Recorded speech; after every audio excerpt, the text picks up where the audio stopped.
Olá, estudante ouvinte! Neste podcast teremos uma aula sobre os discos de vinil e sua influência sobre as memórias e identidades de ouvintes ao redor do mundo.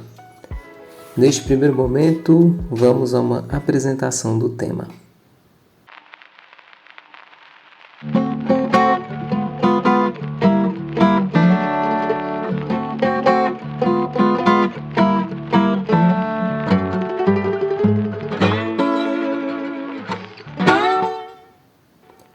Um disco de plástico com micro-ranhuras e uma agulha vibrante foram o empurrão necessário para a invenção dos long plays, ou, como mais conhecemos, os discos de vinil. Substituindo os delicados e pouco acessíveis discos de cera, os discos de vinil revolucionaram o modo como consumimos e escutamos música. Um disco onde cabiam mais músicas e fazia vibrar um som de alta fidelidade fez artistas de todo mundo alcançarem ouvintes que nunca imaginariam alcançar. Por ter mudado, lá em meados dos anos 50, o modo como o mundo consumia música, os LPs influenciaram e ainda hoje influenciam a identidade cultural e a memória de diversos grupos sociais ao redor do globo. A popularização dos registros fonográficos e também a sua globalização exportou movimentos inteiros através de discos, assim como exteriorizou tendências. Talvez a maior tendência exportada tenha sido o rock and roll. Inegavelmente, o fenômeno que foram os Beatles, por exemplo, demonstra bem como os discos de vinil exportaram mais do que apenas música.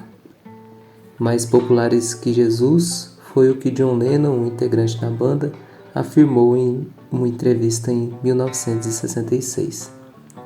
Isso demonstra como músicas gravadas nos LPs abalou estruturas historicamente fundamentais na construção das identidades sociais, como a própria igreja. Para além desse fenômeno, os discos de vinil também tomaram a posição de registros históricos a partir do momento que registravam canções de determinados grupos sociais, onde a sua permanência histórica dependia da memória de seus membros. Podemos exemplificar pelos primeiros registros fonográficos de mestres de capoeira cantando suas ladainhas, suas chulas e seus corridos, que foram prensados e comercializados em vinil. Podemos escutar aqui um trecho do disco Capoeira da Bahia, onde temos um dos raros registros sobre a vida e o trabalho de Mestre Taíra.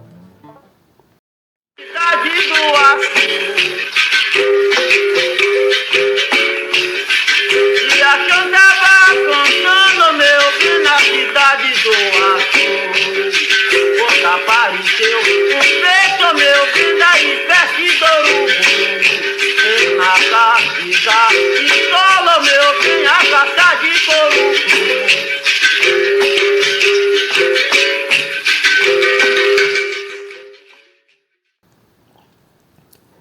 Disco é cultura é a mensagem gravada nas capas dos discos brasileiros nos anos 70. E a partir dessa influência dos discos na cultura e na sociedade, vamos nesse podcast apresentar como as categorias memória e identidade se enquadram nesse tema. Nesse segundo momento, então, vamos tentar definir o que é memória e o que é identidade. Para além do pensamento comum, memória não é apenas uma categoria biológica ou cerebral que nos faz lembrar de coisas e eventos. É também uma categoria social. É pela memória que o tempo é preservado e, consequentemente, reafirmam-se as tradições, os monumentos, os costumes, as canções, a culinária e tudo mais que marca um grupo social. Portanto, a partir da memória, temos a afirmação do sujeito histórico, bem como da própria história. Há uma mão dupla. A memória do indivíduo tanto afirma quem ele é, como também afirma a identidade coletiva do grupo ao qual faz parte. E falando de memória, falamos também de identidade. Ela que é fundada também pela memória social e coletiva dos sujeitos históricos, pode ser considerada como um conjunto de signos, crenças, costumes, ideais, posições sociais, entre outras coisas, que compõem não apenas a personalidade de um indivíduo, mas também seu modo de agir no mundo e os espaços que ele ocupa. Com o passar dos séculos, a identidade dos sujeitos deixou de ser algo quase fixo, imutável, para algo cada vez mais dinâmico. O sujeito pós-moderno, como é conhecido, não tem uma identidade unificada e estável, mas sim uma identidade múltipla. Cambiamos nossas identidades ou assimilamos novas, deixamos outras para trás, a partir do momento em que percebemos necessário pelo sistema cultural que nos rodeia. Agora que já temos uma ideia do que é memória e identidade, podemos partir para o momento central desta aula. Entender como essas categorias se apresentam neste tema dos discos de vinil. Como afirmado por Crispin, os discos de vinil foram revolucionários não apenas pelo conteúdo gravado no disco, mas também por suas capas.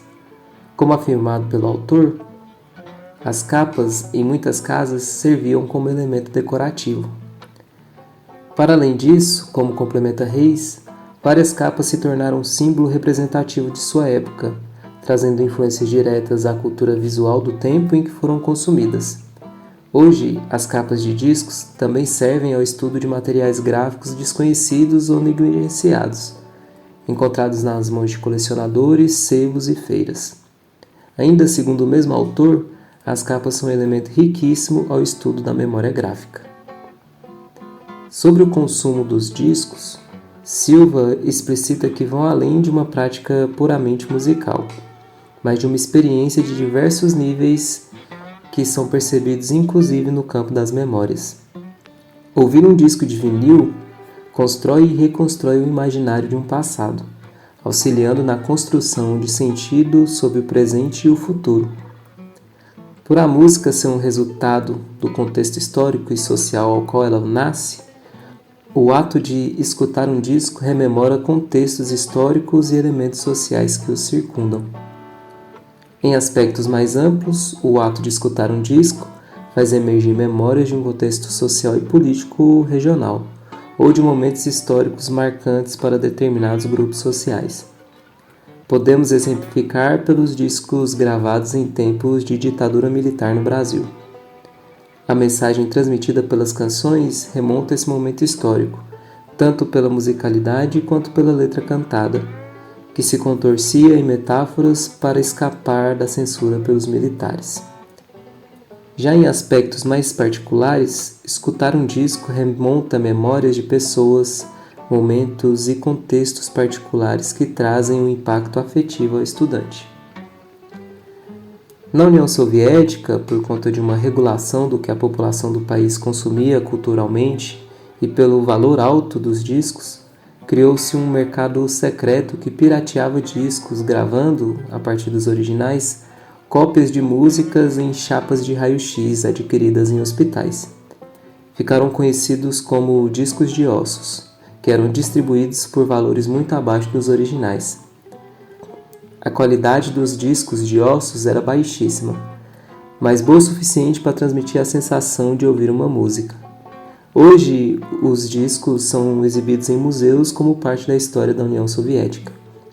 No documentário X-Ray Audio, podemos assistir cidadãos russos que fizeram parte desse mercado secreto, gravando discos, procurando chapas de raio-x e distribuindo os discos, relembrando como era esse mercado. Todos esses fatores atrelam a memória à construção da identidade do sujeito. Como colocado por Lucília Neves no texto Memória, Histórias e Sujeito, Substratos da Identidade, a memória é fundamento da identidade. Relembrar é fazer emergir o contexto histórico e social onde está inserido o sujeito. O som, nos mais diferentes grupos sociais, é um elemento profundo da cultura. Desde sua utilização como instrumento de poder simbólico ou até seu uso crítico às estruturas de poder, a música assume papel importante na construção das identidades. A popularização dos discos de vinil levou à exportação de movimentos culturais completos, que se adaptaram a novos territórios, levando consigo ideais, moda, costumes e tendências. Podemos exemplificar os movimentos de contracultura dos anos 60, onde jovens tomaram para si a identidade do sujeito revolucionário, pelo crescente espírito de contestação às estruturas. No Brasil, com a chegada dessa música, através de discos de artistas como os Beatles, Rolling Stones, Jimi Hendrix e Janis Joplin, no movimento antropofágico, artistas como Gilberto Gil, Caetano Veloso e Rita Lee assimilaram a contracultura em sua música, criando o movimento tropicalista. Como exposto por Barros, não se tratava de criar uma cópia abrasileirada do movimento de contracultura, mas sim de reinventar a cultura, sintonizando os aspectos da contracultura numa criação moderna e brasileira. O ano era 1967, e o movimento se opôs ao governo militar brasileiro que buscava, através da própria cultura, criar uma identidade nacionalista, regulamentando a produção cultural da época, como bem complementa Fernandes. Outro exemplo, muito bem exposto por Braga, é o surgimento da Soul Music nos Estados Unidos. A Soul Music, segundo o autor, é resultado do clima excessivamente político do contexto das lutas por direitos civis pela população negra norte-americana e da influência da musicalidade secular da música negra, representada pelo rhythm and blues e pela dramaticidade da música gospel do interior das igrejas protestantes. Os artistas da Soul Music se encontravam nichados em gravadoras específicas, que gravavam e produziam discos dessa vertente musical. Com a chegada dos discos nas mãos da população, a identificação da comunidade afro-americana se deu de tal forma que passou a representar a própria experiência negra no período.